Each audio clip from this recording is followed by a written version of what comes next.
He's got a man wide open. Can he come down with it? He does!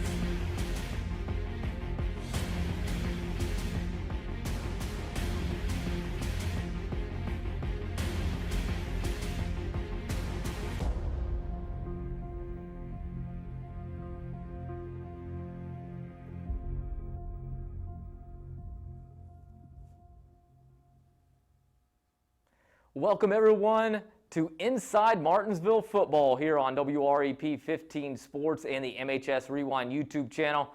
I'm your host, Eric Meyer, joined as always by Artesian head coach Brian Duggar. Lots to talk about on this show as we've got a game recap to look back on the Artesians contest against a very good Decatur Central Ball Club last Friday night. We're going to look ahead to a good matchup coming up on the road on Friday at Franklin as well. So let's get right into it with the coach. And you had a Decatur Central team. You thought they were the best team that you'd seen thus far on tape coming in, and they didn't disappoint on Friday night. No, we knew we were going to have to play a pretty perfect game to take them down. And I think they're ranked 5th or 4th in 5A, and that ranking is extremely accurate.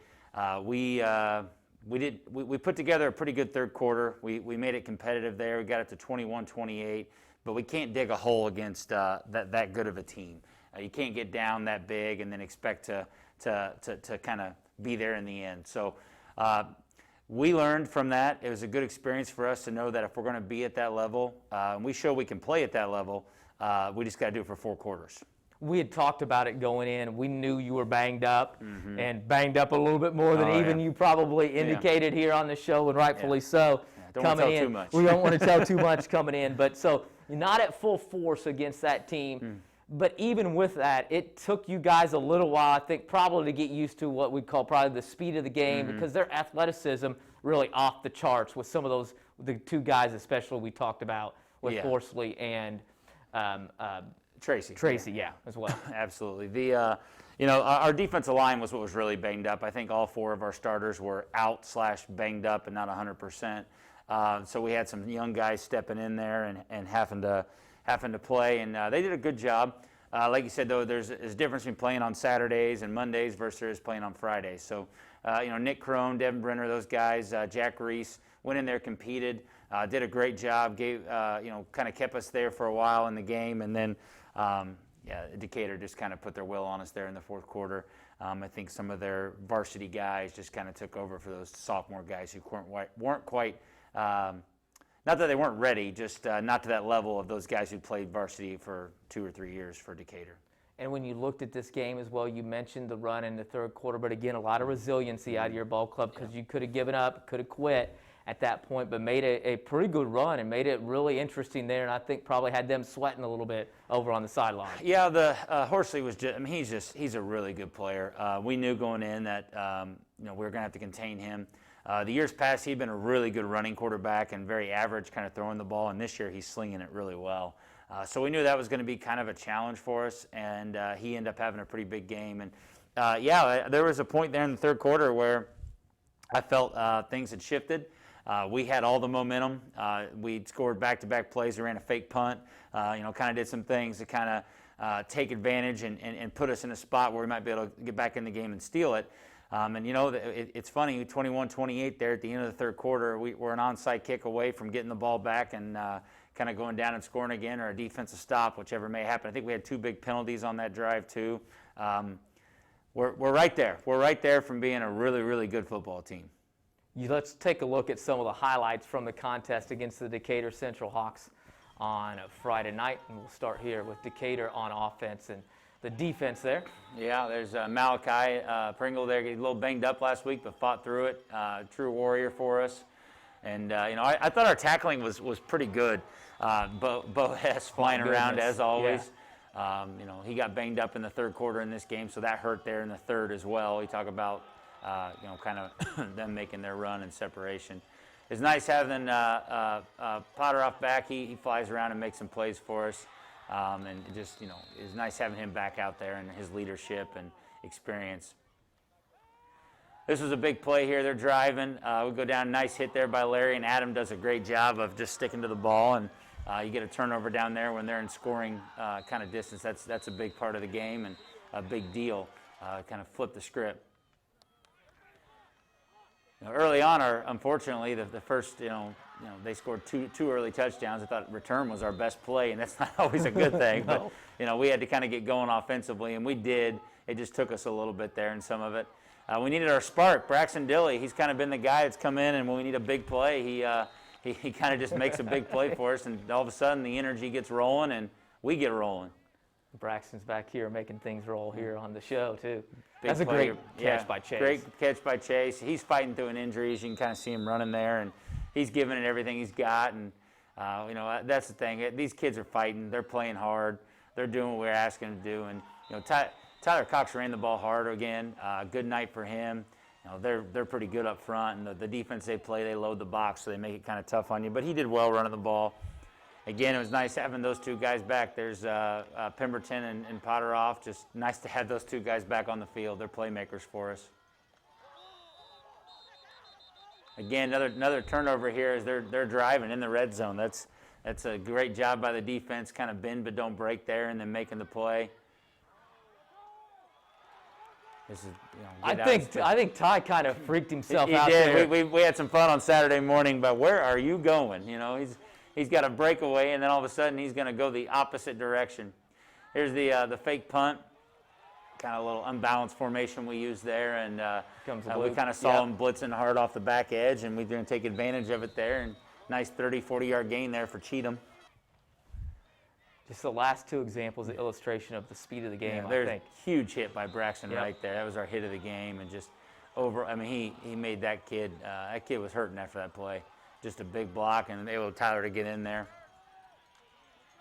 See Nigel Bryant there playing with one arm, basically. Just, again, our defensive line, we were banged up, and those guys that did play were, they were out there battling even though they were hurt.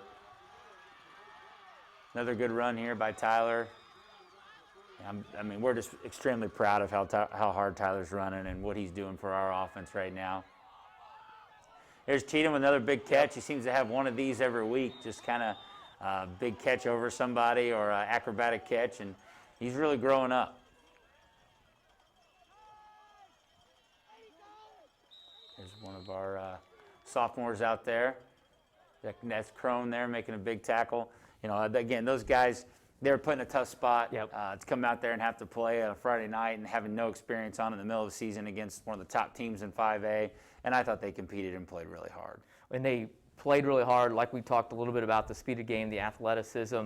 What are some of the other things that kind of just gave you guys some trouble in the contest that you guys look back at Friday night from Decatur, defensively and offensively as well? Well, I know defensively for us, their offense, we were really keying on their quarterback and Tracy, Horsley and Tracy, their two best players.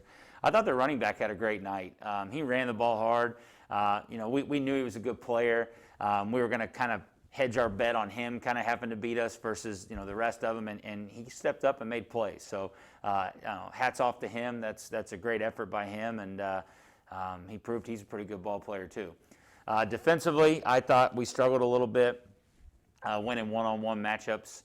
You kind of look at some of our completion rate and things like that. We never really created separation the way we wanted to, and we had some wrong routes ran again, and just kind of some things that were mental mistakes. We looked at the film on Saturday, and it felt like every time there was one guy who was making a mistake. That wasn't the same guy over and over again, but we've got to get to a point where we don't have that one guy making the mistake. We got to have 11 guys doing the right thing every time if we're going to be a great football team. So that's kind of our focus a little bit. Get back to everybody doing their job and just doing it well. The execution, like you've talked about, obviously key, and then it becomes a little bit more difficult because the pressure's ramped up, because now all of a sudden, if you're used to getting off the line of scrimmage and nobody's there, wow, this guy's with me now.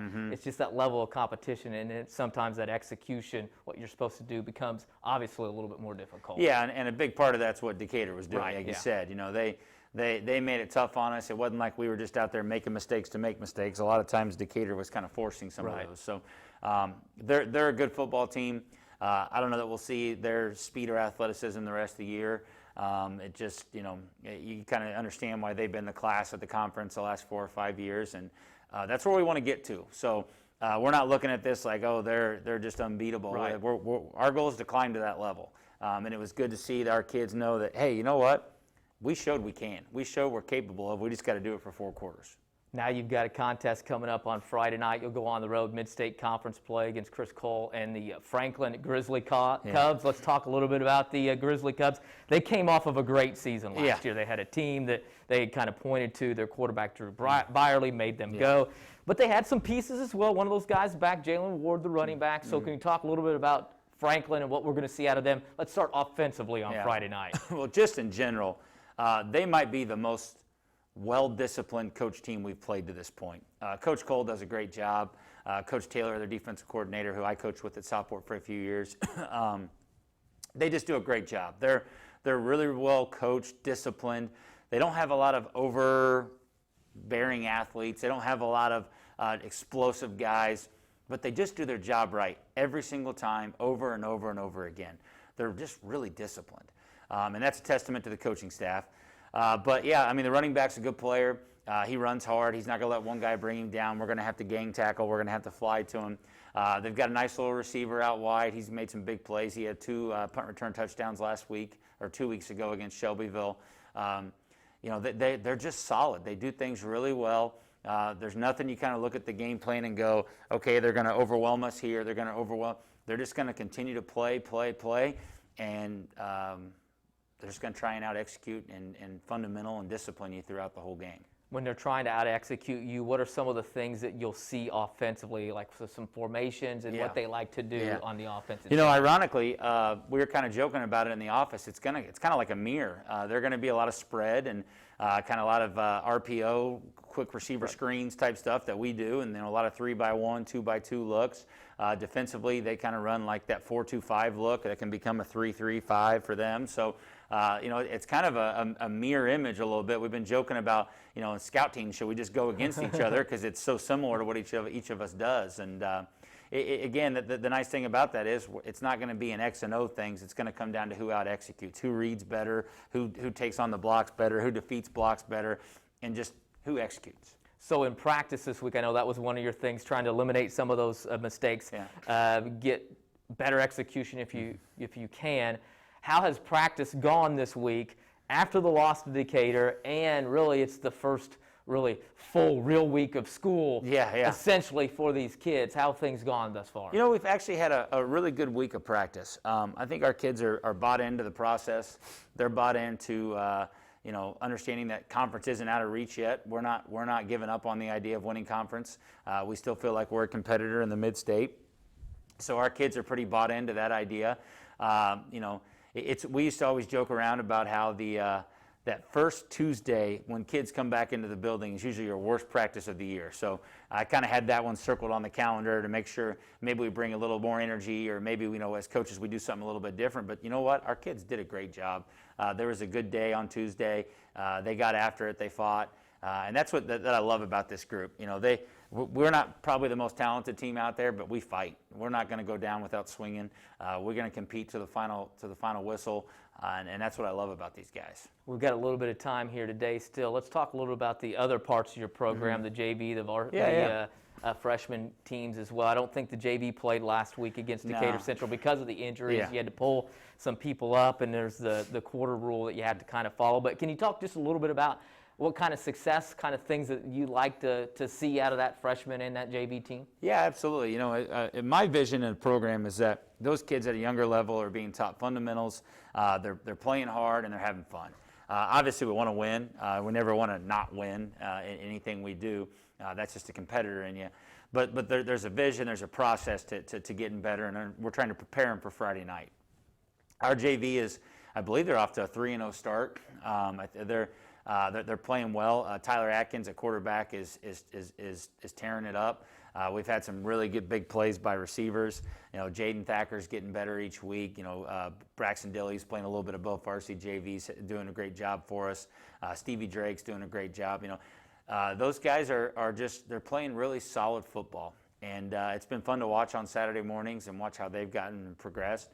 Our freshmen, their success hasn't been what what the JV's been. But that being said, they've also played the murderer's row of games because of cancellations and stuff. They opened up with Center Grove, then they played Bloomington South, then they played Danville's JV team. So they've not had an easy go. But there's some playmakers in that group. They're doing a really good job, and they're fun to watch too. And Coach Helms is doing a great job with those guys, and they are getting better every week. So kind of a little bit of a look there at the program for the Artesian. It's a little bit different than what it's been because of, like he mentioned, with the COVID-related issues and teams that traditionally you're playing the same school on Saturday that you do with the freshmen and reserve, but not necessarily the case because of the issues that we've had this year. Well, let's circle back now to Franklin, the game that's coming up on Friday night, and we'll get at it again like we always do. The keys, what are some of the things that you guys are going to have to do well,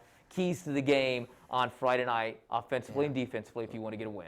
Kind of hit on it a little bit already. We're going to have to be the more disciplined team. We're going to have to put together a complete game. We're going to have to play for 4 quarters, and offensively, we're going to have to stop making mistakes. It seems like we make that, one guy's making that mistake, and on the scouting report, the old, don't be that guy. That's kind of the joke of the week is don't be the one guy that messes the play up. Take some pride in not being that guy. And it's not been physical stuff. It's been mental stuff. Guy going the wrong place or running the wrong route or blocking the wrong guy. Those types of things. So it's all fixable stuff. And it's really just being dialed into the moment and understanding what my job is. So we've really been talking about perfect play, perfect rep, perfect practice, all that all week long. Defensively, it's just kind of keep doing what we're doing. They're playing great. They gave up a lot of yards and points to a really good Decatur team, but overall, I thought they played pretty well. There was some plays by the running back made, and here and there by the quarterback that kind of were the difference in that game. So they just got to do what they do. Keep reading their keys, keep playing football, and I think we'll be in good shape. When you look at the team, not giving away too much, health-wise, good, bad, getting better? We're 50-50. 50-50. We're positive in one direction, negative in another. It just things are trending well. We're going to get some guys back this week. We got guys that are questionable still, so we'll see. It'll be a game-time decision for a couple guys, but hopefully they'll go. Last week, our 2 game-time decisions went, so that's good. So they're both back and healthy, so we'll see. We're trending in the right direction. Trending in the right direction, and we're not the NFL, so we don't have to release any reports as well to get those out, so the bettors can get out and get a better lead for the game. Well, Coach, we appreciate it. We won't be able to be there on Friday, but good luck anyway. Hey, we appreciate all you guys are doing for us to let our fans have a chance to watch a game at home when they can't be here, and just this show and stuff. Everything you guys do is awesome. We appreciate it, Coach. Thank you. We won't be able to be there, but you can watch it. Franklin Community High School's television program will be there. It'll be on pay-per-view. Not a lot of fans can get in. They've opened it a little bit more than what they used to, but you can get that. We'll tweet that out. Take a chance if you can to watch it. If you can't get out there, I know it's pay-per-view. It's one of our former students here that runs that program, and Kevin Hankins, and so he's done a great job as well. So he'll be there running that. Family friend will be on the call as well. Thomas Crow, some of the kids around here know Thomas as well, so good to get that student's perspective too. But if you can't get to the game, get out, pay attention to it as well. And as always, good luck to you guys coming up on Friday night. Thanks, we appreciate it. Go Artesians. Go Artesians. Head coach Brian Duggar here inside Martinsville football. Like we said, get out there Friday night. Support the Artesians as they battle the Franklin Grizzly Cubs in Mid-State Conference matchup. Otherwise, you can check it out on the live stream. We will not be able to be there, though, as normal. As always, I'd like to thank the head coach, Brian Duggar, for the head coach, along with Braxton Dilley and Trenton Moody, who helped it produce it here in the RTV2 class during second period. I'm Eric Meyer. We'll see you again next time inside Martinsville football.